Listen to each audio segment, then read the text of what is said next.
Hey guys, my name is John Park, and welcome to this extended bonus demo. I wanted to share this process with you guys regarding brush economy, and some of you guys may be familiar, others, this may be a completely new concept to you guys. So I wanted to demo this part for you guys so we can kind of understand what it means to be a lot more economical with your brushes and kind of get those really nice, effortless looking strokes. Okay, so I have a 3D render here that I basically made using SketchUp. I just pulled this from 3D Warehouse. If you guys don't know, there's a lot of free 3D assets on Google SketchUp on 3D Warehouse, and you can actually go ahead and download those for free. And I just wanted to just kind of pull a very generic kind of composition of a barn. And what I want to replicate is something like this today. I want us to kind of start thinking about brush economy because that's what's going to really make our work feel a lot more focused and a lot more efficient. And if you look here, this is a Richard Schmid image that I've kind of pulled in. And if you look at just the way he handled the foreground, it looks like he only did it in like 3 or 4 strokes. And when it gets into the more detailed area, or the area where he wants you to look, there's a lot more information. Now, what I mean by information, it's not only architecturally, but it's also the amount of brushstrokes and colors and the indication of things are a lot more, dense with brushstrokes and all these marks. So that's kind of what I want to replicate here.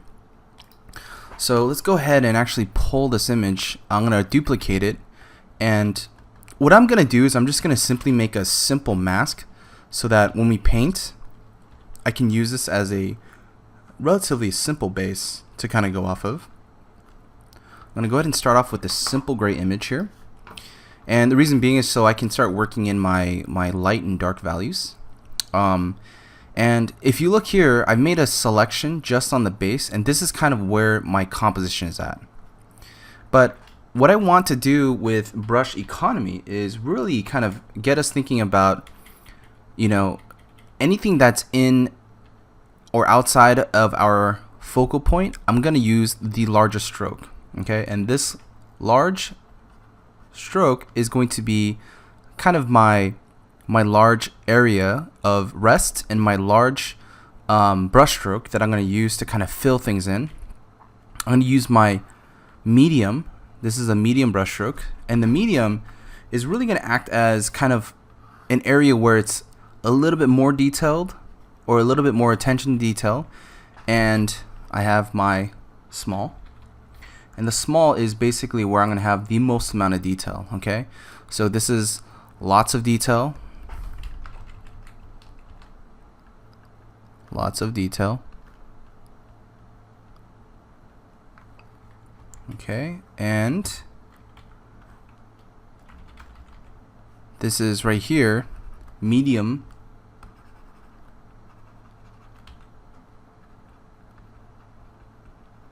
size detail, and this right here is lowest detail, meaning this is just going to cover a broad range, and then this right here is going to cover a huge dense range.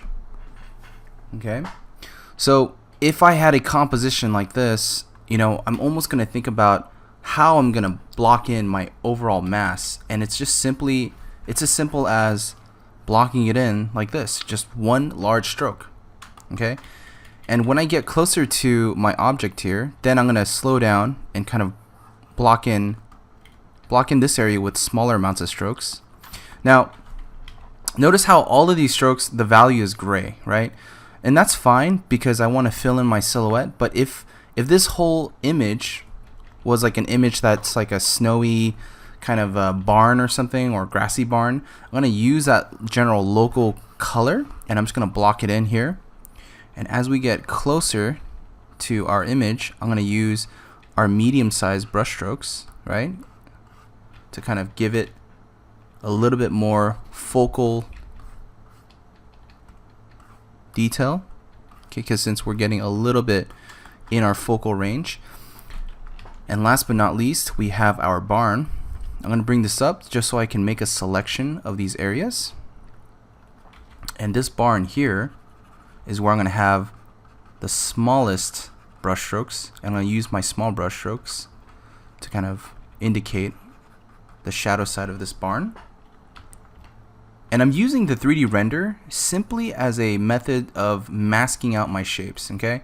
You guys can do this traditionally, you know, you don't need to use a 3D render, but the sake of this demo, I wanted to just use something that I can quickly mask in fast. And we have kind of the shadow side here. And last but not least, we have basically the door, the inside of the barn, which is going to be a darker value, okay? So I'm going to go ahead and block that in a darker value. Now, look at the amount of information that this is basically holding.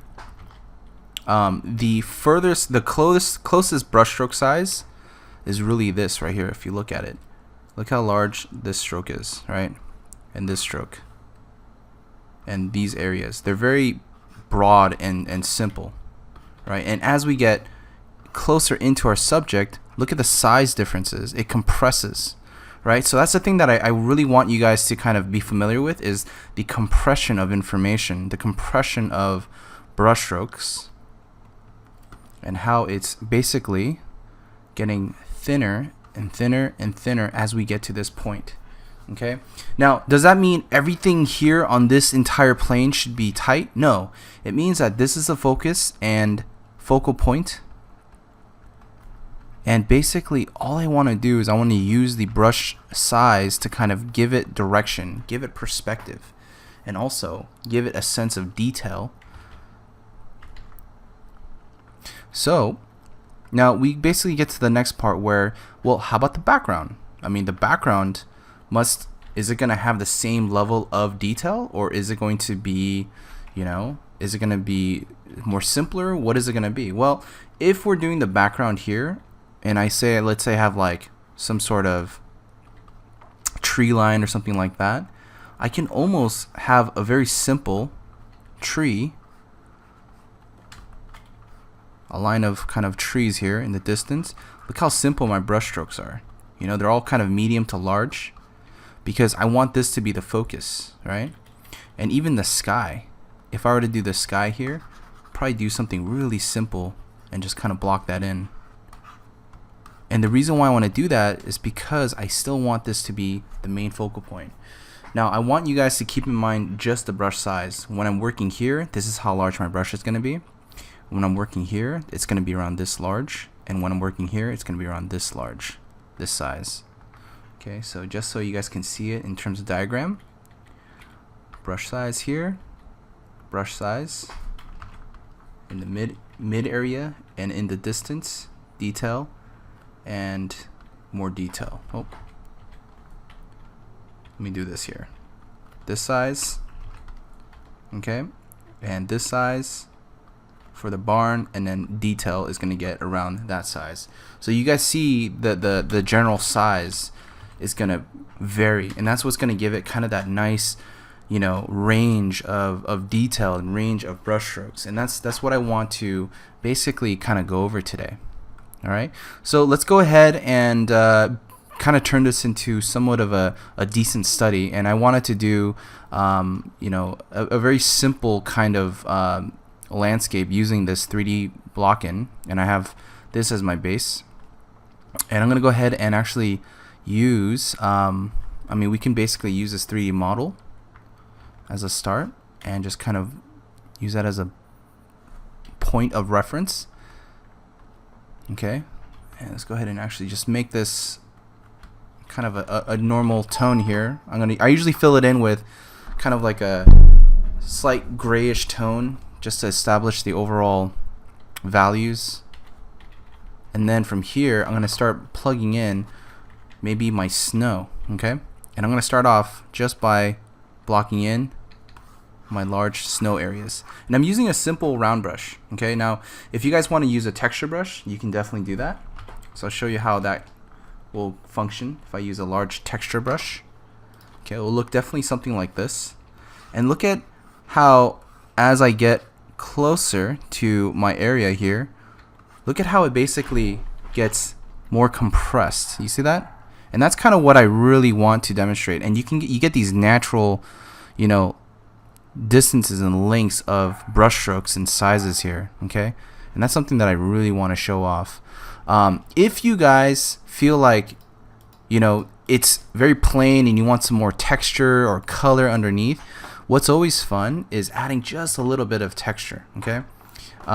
You can simply do that by using a texture brush, or you can bring in some textures from an abstract painting or an abstract photo texture. And I love to do that just because it kind of blocks things in really nicely.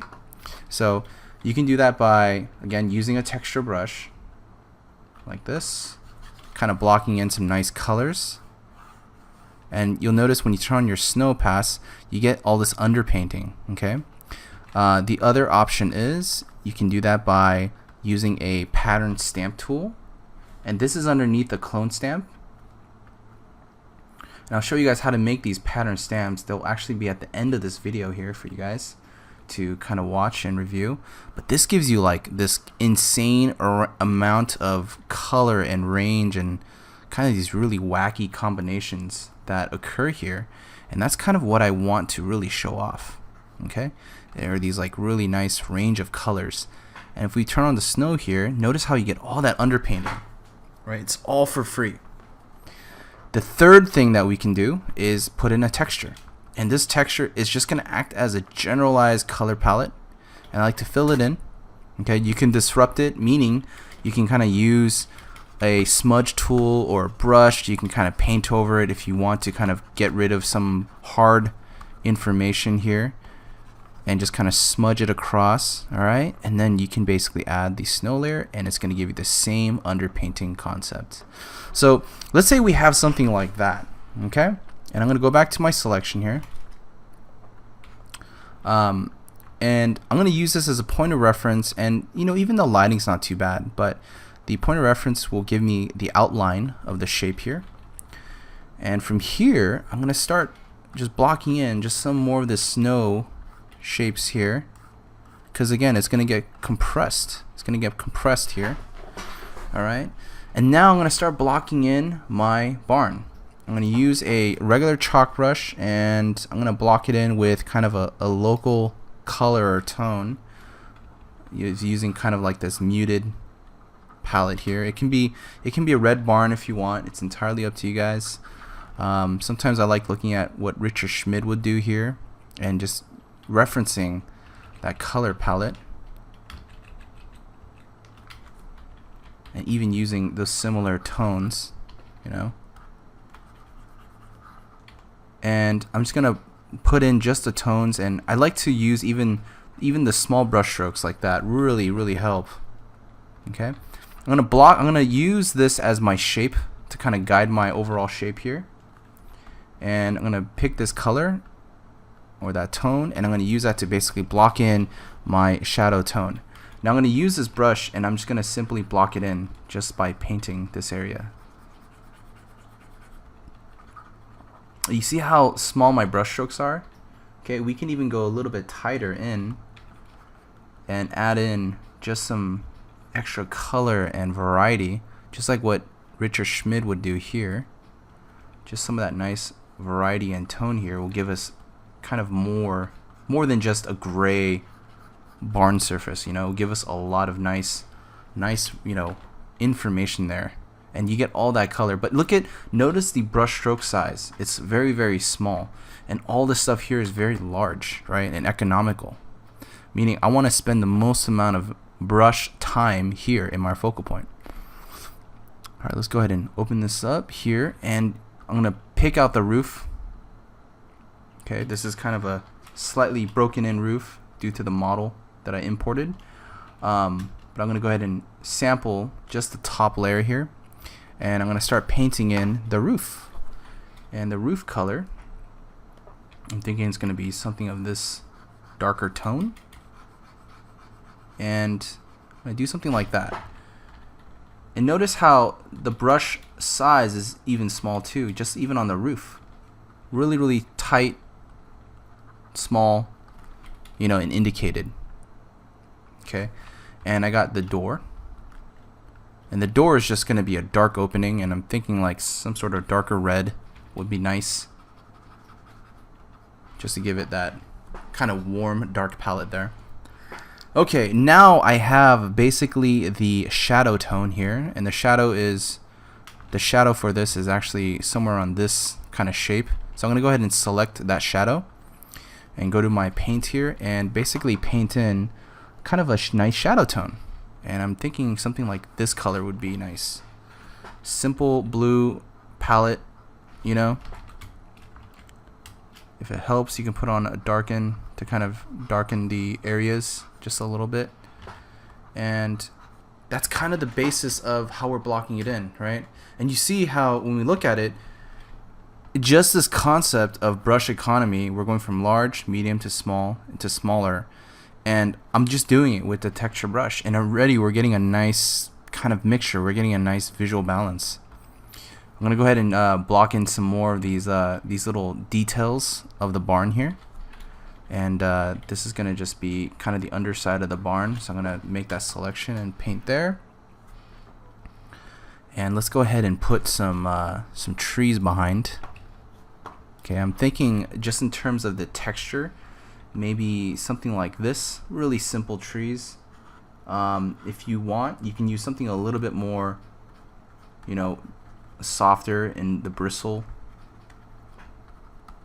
But a lot of times I like to just kind of block in the general shape and the strokes. Look at how, you know, Richard Schmid, as an example, how he handles it. Just large strokes, you know? And that's all I'm trying to do, is just, you know, place in some large strokes that represent the palette or the color of these trees just in the background.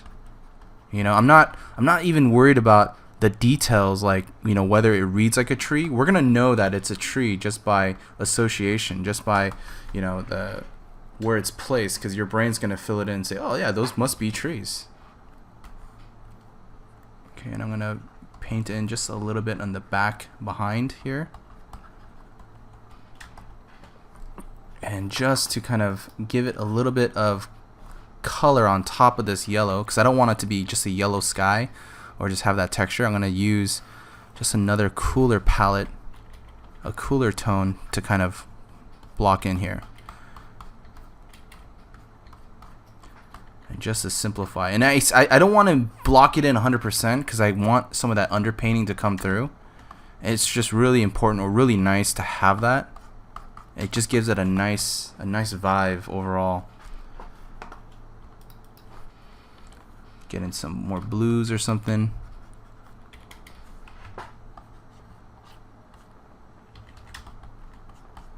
Okay.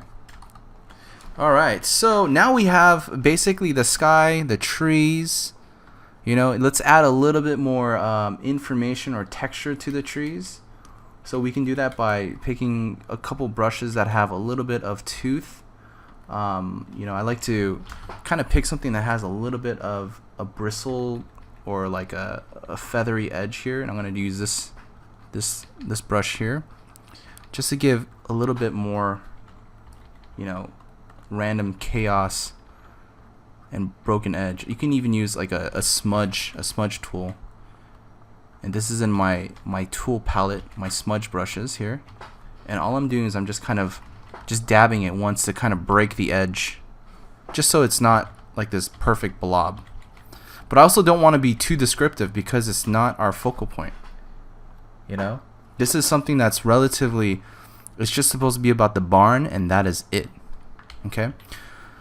Now, going back to this point, this is the time where we can add details. I'm gonna basically paint within this range. I'm gonna paint within this size and this relative size here. So let's go ahead and use a brush. I'm gonna use a Texture 08. I'm gonna paint with this size, and sometimes I'm gonna scale it down to this size. Okay, and that's what I'm gonna do to kind of start filling in some details in this area. So going back to our mask, I just like using the mask here because it gives us a nice simple block out of what the shape should be, or what it should be kind of retained within. And I'm just going to use that as kind of like an overall, you know, shape mask.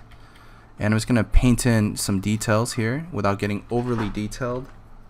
I just want to put in just a little bit more information, and I'm gonna go ahead and just add maybe 1 or 2 strokes of some sort of facade detail here. Let's go ahead and add some more vertical elements.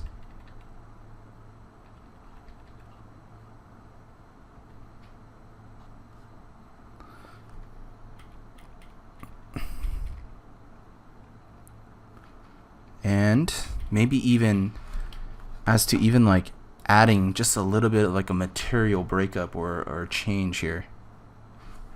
You know, maybe it's like metal and it's kind of like a different material. It definitely adds a lot of character and variation, and that's the thing you want to create, is a lot of just variation, especially within your focal point, because this is going to be kind of like the area that we're going to spend the most time looking. So I want to add just a lot of nice, you know, visual fun and play here. And let's go ahead and add maybe just a little bit of smaller brush strokes here, just to give it some variety, and maybe just some negative holes, because this is like an old rickety barn that I'm thinking.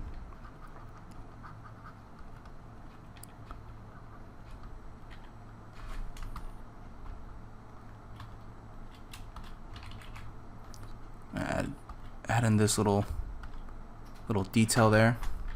But even this old rickety barn, I'm going to add in just a few accents of some negative pockets and shapes. Okay. And then from here we can start to think about like, well, what if there's a ton of like stacked details and elements, and this is where, you know, I want all the set dressing and all the time spent here to really kind of make this just come to life. You know, like you want to start thinking about like all your detail and all the cool information being built up here. You know, you don't want all that cool information here, because then it kills it. You kind of want it here, so it sits really well and it has just an overall nice vibe to it. Okay, I'm gonna add just some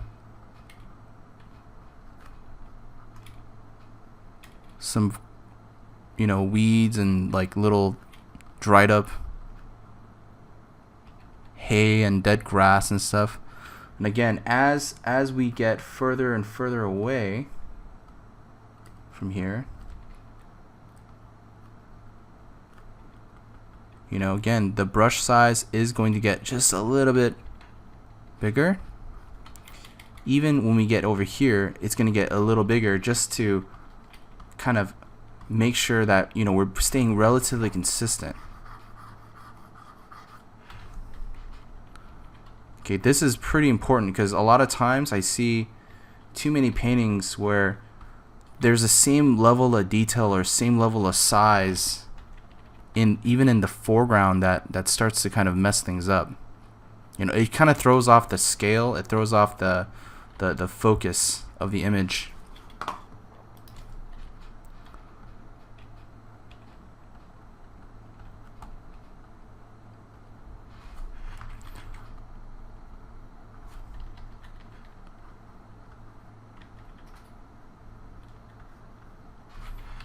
Okay, we have something like that, and then let's go ahead and just add just some more details to this guy here, just like maybe some sort of like vent or something up here. Usually like barns have some sort of ventilation, these little like AC or fan units attached to the tops. Kind of have this like nice simple spire. I know, like in terms of subject matter wise, you know, painting barns isn't like the most sexiest or exciting thing, but for the purpose of this demo, it's the easiest thing for me to explain brush economy, because otherwise to do it on like a very complex image, it can get a little distracting, just in terms of like what I'm trying to say and what I want you guys to kind of focus on. And I'm gonna just bring a little bit more light, and notice again the brush size is very, very small. Like just even the way I'm handling the brush strokes here, I want it to be pretty small and let it feather out, because the moment it gets a little bit too detailed or away from us, it starts to lose again just that fidelity. Okay, so I want that to be really well kind of balanced out and handled.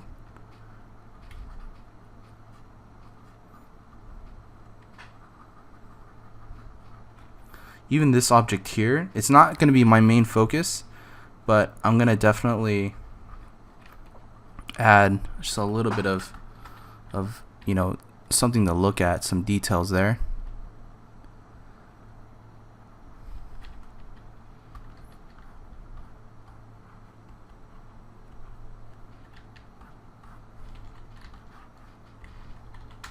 And look at already how it's starting to feel like it's compressing in, right? And that's what we want here, is that compression of detail. And we're gonna keep going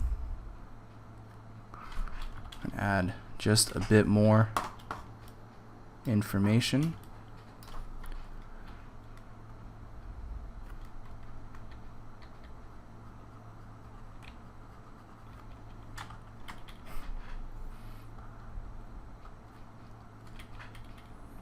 Okay, I'm going to drop the opacity here and maybe even just paint in just a little bit of like an ambient occlusion shadow on this side.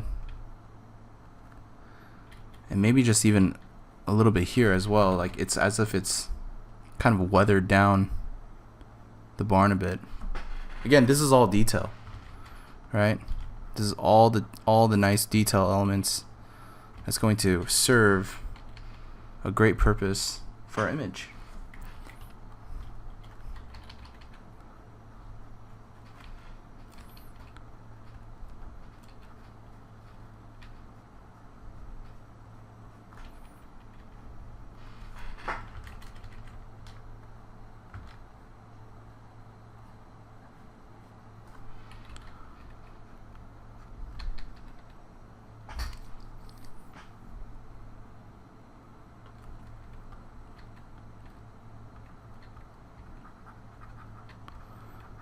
Maybe add just even a little bit more detail here, just some darks in the shadows.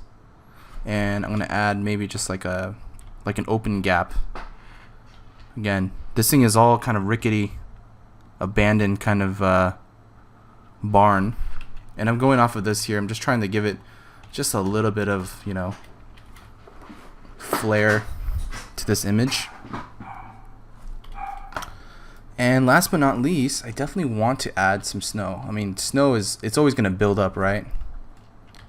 It's going to build up on this barn, on the roof. It's going to, you know, build up here on the sides.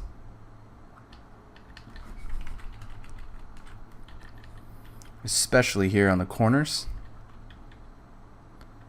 You're going to get some nice build up there.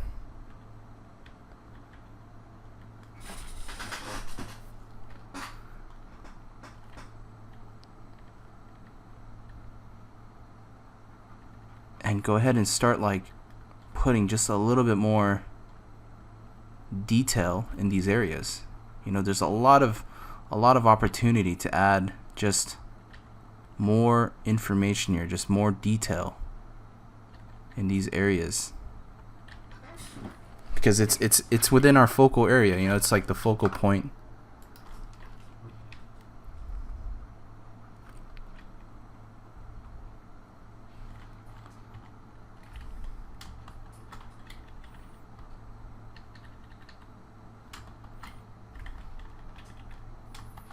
Okay. So it's the basic idea here, guys. And as you start to build up your painting, the more you put detail here, you want to start expanding out, and you can start to just add a little bit more fidelity to the outer edges, or to the foreground here, just to kind of bring it in a little closer and to finish it off. But that's kind of the basic idea. Okay, let's see what else we can add here.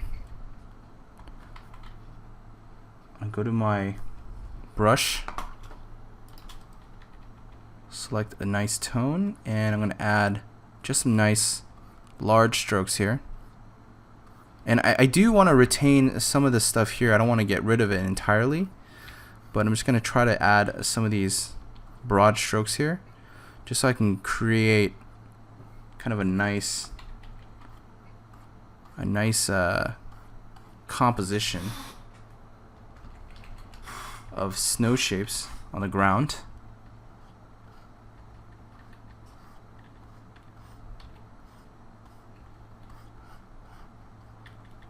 Kind of leading up to our focal point.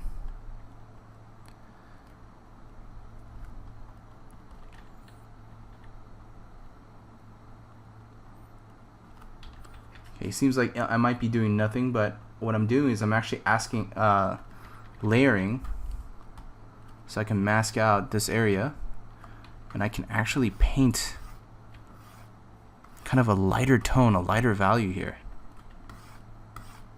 So that way, as it gradates, as it gets closer to the foreground, there's kind of a nice transition from dark snow to lighter snow.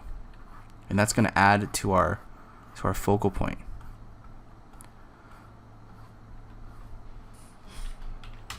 And it just kind of gives it a slight refined look. You know, it's getting a little bit more refinement in that area.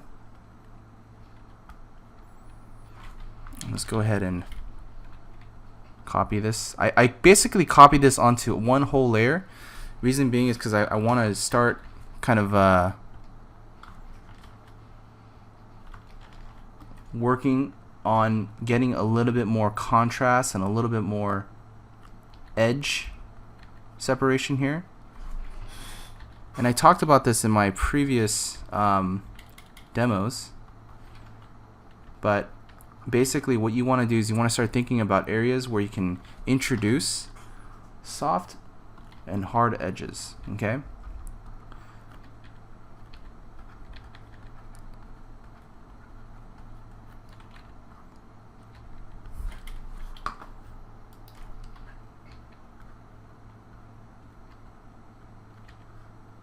I'm going to add just a little bit of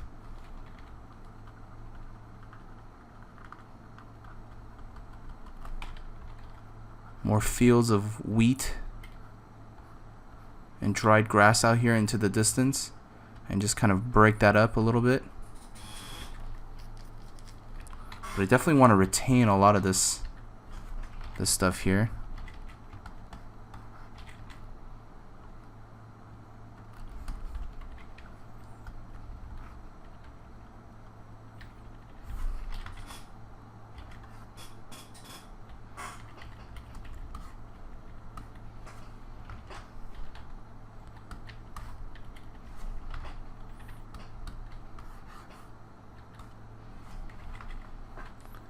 All right.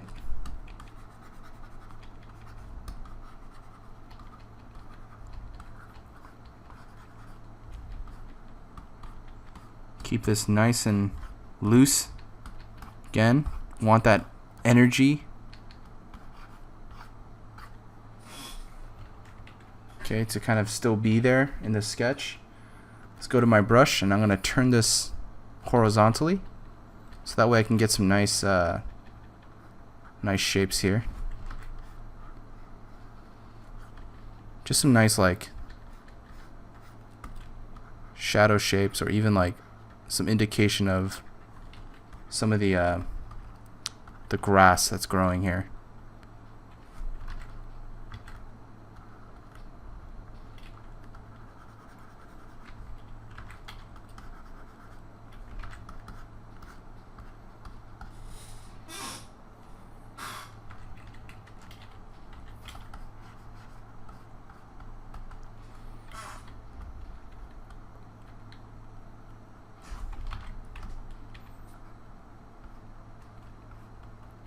Okay, that's pretty much it, guys.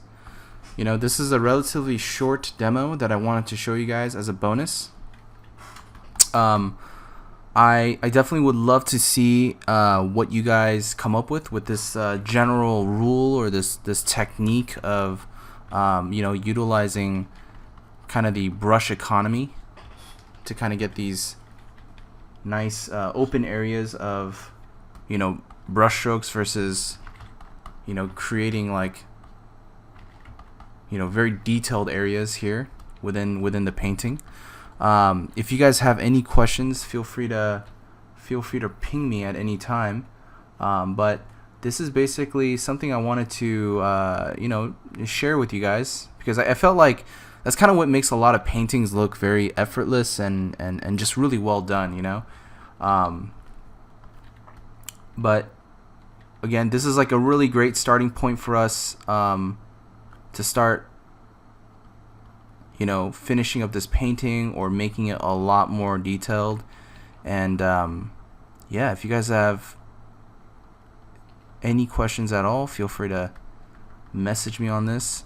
And also, even what I'm doing here, like compositionally, I'm adding just detail on the ground here of grass, you know, just to kind of bring our eye out. I know I was going to wrap this up here, but if you guys want, I created a bunch of series of shape tools here. If you go under custom shapes and you go under here, there's a lot of nice shapes that you can actually use to kind of create ground compositions like that. It works in a very simple, but it's abstract enough to give you nice compression of detail. Also, I created some brushes here. These are just some simple ground brushes that I made that you guys can use as a stamp to kind of get some really nice like compositions that are, and these are all done in photos, right? These are all using photos, but you can already see how quickly it adds a lot of detail, right? And I always like using this when I just need just a little bit more detail in my paintings. And I'll do this, and I'll do it selectively, okay? And I'll do it where I just need information just around or leading up to my focal point, because again, like, you don't want it to be too overwhelming with kind of this photo detail. But this is a brush stamp that I made, and again, it adds a lot of nice you know, details that are gonna help lead us up to this area here in the painting.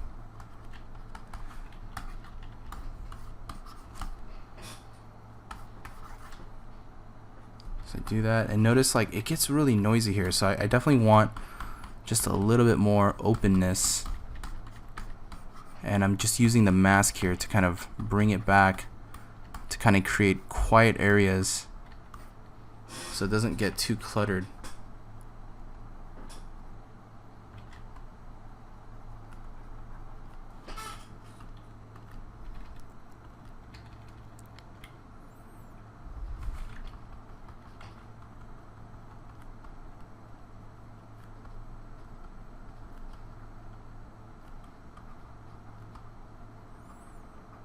And I'm going to add just a little bit more here.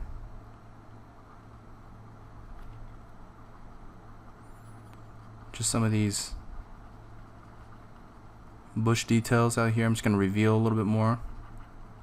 And again, areas where you don't need it, you can always kind of block out or block away.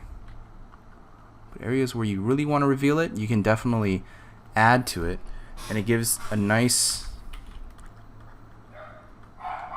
build up, you know, a nice lead up to the image, you know. And that's all I'm trying to really do here, is just kind of whatever I can do to kind of create a nice lead up to the image. And look at, even here in the big foreground, like I can just add just some nice gestures, nice open, you know, marks that are going to lead up to that. But for the most part, I kind of want it to be, you know, very, very open and broad, and give it a lot of breathing room here. And if you want to add color, you can definitely add it by, you know, using your brushes to just kind of, add color here. Or the other thing I like to do is always like to add color using my my pattern stamp tool here, my brushes. So I'll add color by using this set, and it just gives me a nice little range of color and variation. And all I did was I created a mask, and I kind of clipped it in there.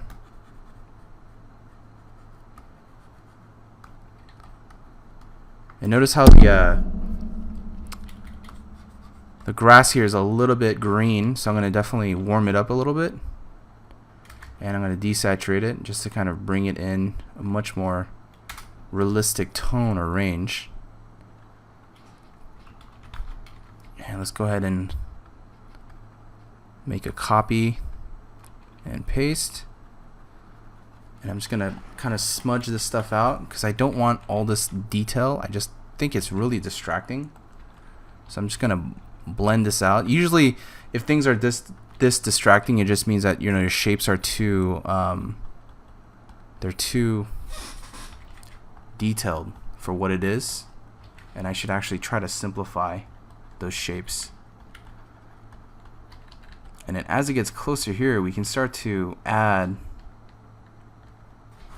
just some of these nice areas of detail in the shadows. And again, if anything is too detailed, you can always paint over it or kind of use your smudge tool to give it a little bit more of a broken edge, of a smudged edge like this.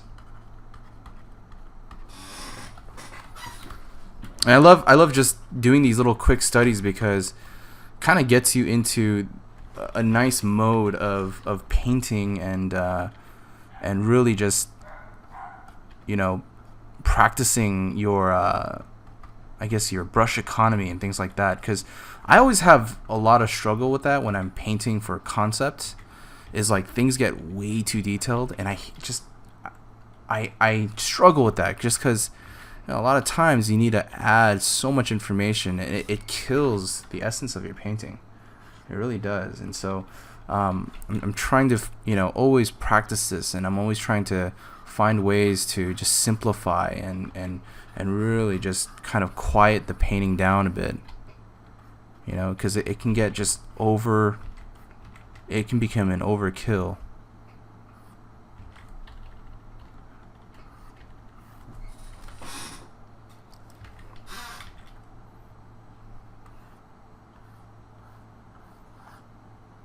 Alright guys, I think that pretty much sums up the demo for today. Thank you again. I'd like to thank you guys for watching and tuning in on this month's demo here. If you guys have any questions, please let me know, and I look forward to doing more of these. If you guys have any suggestions, please feel free to email or message me at any point, because I definitely love kind of doing different types of demos and things like that. If I don't get to you guys, I do apologize. I'm always trying to catch up to my emails, and it's always been kind of like this this struggle, this balance.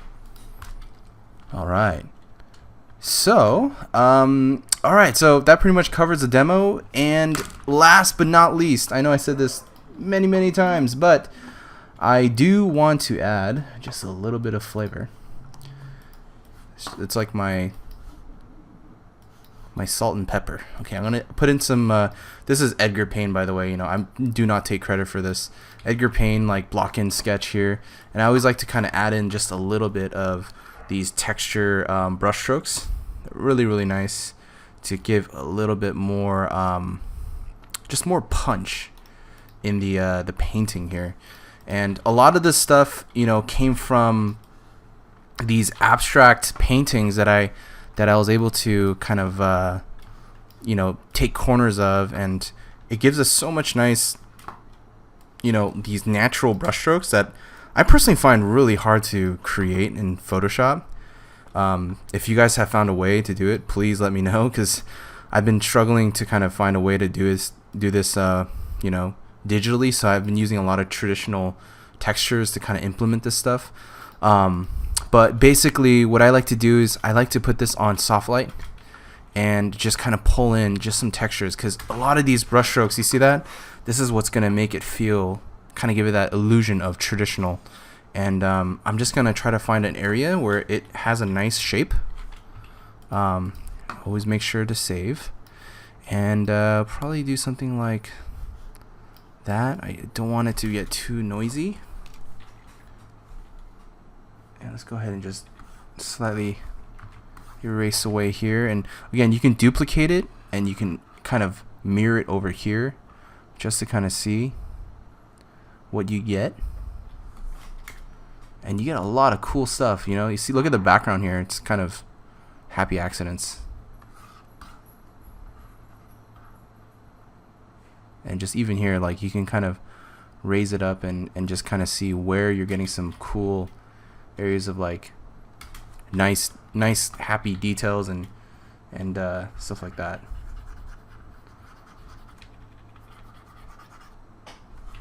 Every time I always like kind of indicate, you know, I always find myself like, now I know why Bob Ross always kind of like whispers at his paintings.